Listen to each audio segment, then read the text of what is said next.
Hola, mi nombre es Esterio Méndez, soy estudiante en la Universidad de los Andes, Facultad de Ciencias Jurídicas y Políticas, Escuela de Derecho. En esta oportunidad voy a desarrollar una clase para la Cátedra de Derecho Civil 3, Obligaciones. El tema es el número 12 del pénsul de estudio, que trata el incumplimiento voluntario temporal, la mora, el cual se encuentra en unidad 2, referente a la dinámica de las obligaciones. Bien, empecemos. El incumplimiento voluntario temporal, la mora, es el retardo culposo en el cumplimiento de una obligación todavía posible de pagar. Y esto es así, porque dicho retardo se debe a la culpa del deudor, pero la prestación aún es posible de cumplir porque el interés del acreedor solo ha sido afectado, pero no destruido, y el mismo subsiste. La mora está establecida así por la legislación nacional en el Código Civil en su artículo 1269, donde establecen los supuestos que producen la mora, y el artículo 1271 del mismo código, donde establece la presunción legal del retardo culposo sobre el deudor. Permítanme leer textualmente estos artículos. Artículo 1269 del Código Civil. Si la obligación es de dar o de hacer, el deudor se constituye en mora por el solo vencimiento del plazo establecido en la convención. Si el plazo vence después de la muerte del deudor, el heredero no quedará constituido en mora, sino por un requerimiento u otro acto equivalente, y únicamente 8 días después del requerimiento. Si no se establece en ningún plazo en la convención, el deudor no queda constituido en mora, sino por un requerimiento u otro acto equivalente. Esto en cuanto al artículo 1269. Muy bien, ahora hablemos del artículo 1271 del mismo código. El deudor será condenado al pago de los daños y perjuicios, tanto por inejecución de la obligación como por retardo en la ejecución, si no prueba que la inejecución o el retardo provienen de causas extrañas que no le sean imputables, aunque de su parte no haya habido mala fe. Bien, como podemos ver, el artículo 1271 establece la presunción legal del retardo culposo en el deudor, quedando obligado al pago de los daños y perjuicios que dicho retardo ocasione al acreedor.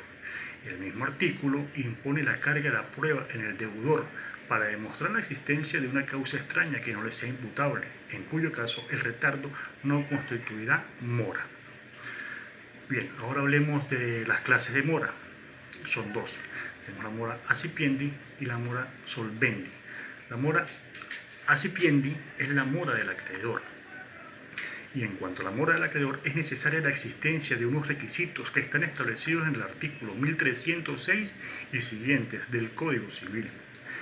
A modo grosso diremos que son: debe existir un ofrecimiento real y completo del deudor de cumplir la prestación en el lugar y tiempo oportuno. La oferta debe ser realizada por persona capaz de pagar y hecha al acreedor o a persona autorizada para recibir. Que la deuda sea exigible y que el pago sea completo. Que exista la negatividad sin justa causa del acreedor para aceptar la prestación. Requiere la intervención judicial, ya que el solo hecho de que el acreedor se niegue a recibir el pago no libera de inmediato al deudor.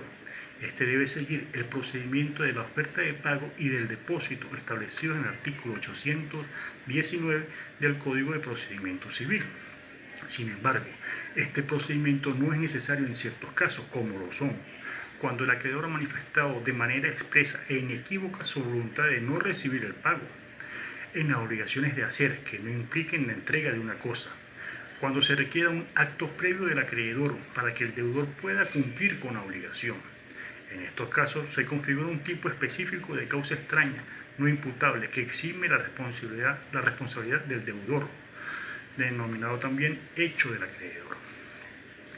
Bien, ya establecida la mora del acreedor, la misma produce ciertos efectos.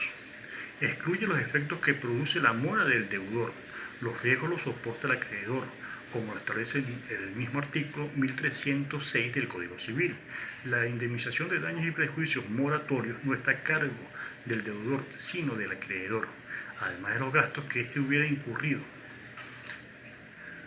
Hablemos ahora de la mora solvendi, que es la mora del deudor.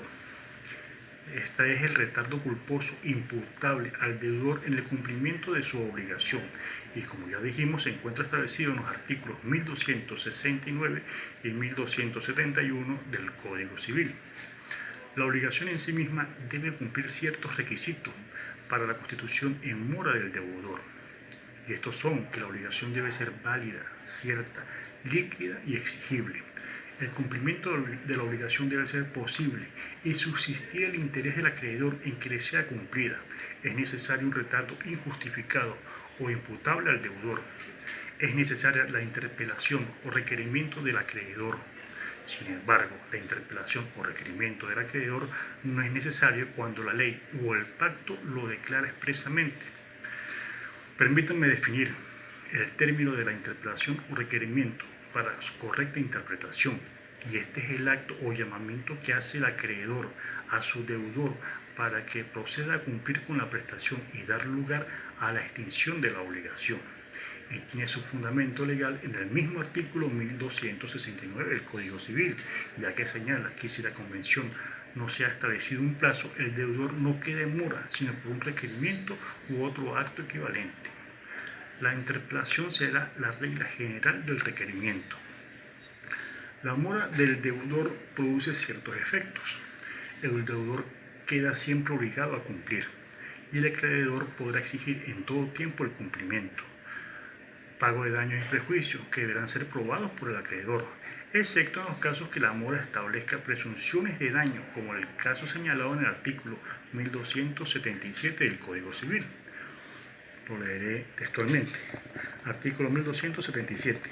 A falta de convenio en la obligación que tiene por objeto una cantidad de dinero, los daños y prejuicios resultantes del retardo en el cumplimiento consisten siempre en el pago de interés legal, salvo disposiciones especiales. Se deben estos daños desde el día de la mora, sin que el acreedor esté obligado a comprobar ninguna pérdida. Bien, continúo. Causas que producen la extinción de la mora. Cuando el deudor cumple su obligación, desaparece la obligación, desaparece la mora. Prescripción del plazo de las acciones emanadas del crédito para el acreedor. El acreedor deja vencer los plazos que tiene para interpelar a su deudor. Por compensación de la mora, es decir, que la tardanza del deudor se deba a causa imputable al acreedor. Con esto concluyo la exposición. Espero haya sido de su agrado y de luces sobre cualquier duda que tengan sobre la mora en las obligaciones. Hasta pronto.